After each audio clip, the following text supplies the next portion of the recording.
Assalamu alaikum. I'm human, you're human, we all sin. But when does a sin become dangerous? When does it threaten your akhirah, your dunya, your relationship with Allah, your iman? It's when we continue to repeat a sin over and over again without making tawbah, without seeking forgiveness from Allah and making an active effort to not continue making that sin. And what happens to you when you continue to do this? The guilt of committing that sin disappears. It becomes normal. It becomes a habit. And it could be anything. Everyone has their own weaknesses. I have my own weaknesses. And when you stop feeling guilty, you stop seeking the forgiveness of Allah. And this is the most dangerous thing, because this strains your relationship and makes you feel so distant from Allah. And when you feel distant from Allah, it drags your life down. It makes you feel heavy. It makes you feel unproductive, because the most important relationship in your life is in danger. So what do we do when this happens? I noticed that I had a problem when I felt so distant from Allah.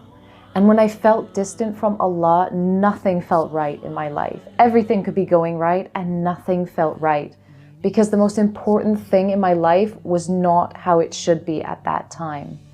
And so I had to look at myself, and then I remembered, if I don't change myself, Allah will not change my situation.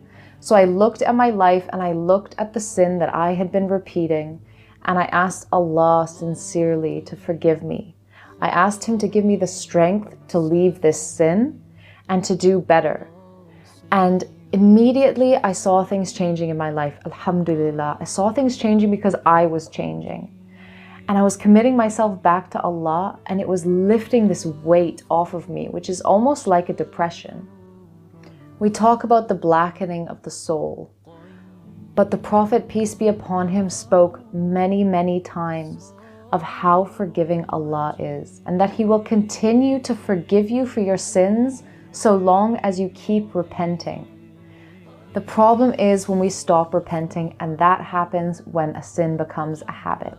It's our responsibility to continuously reassess our lives and look at our actions to make sure that we haven't fallen into the habit of a sin without even being aware of it, or that we've forgotten about how we used to feel guilty about doing something and we no longer feel guilty about it, so that we can keep our relationship with Allah healthy, and that way the relationships in our lives with other humans, with ourselves, and with our work will be healthy as well, inshallah.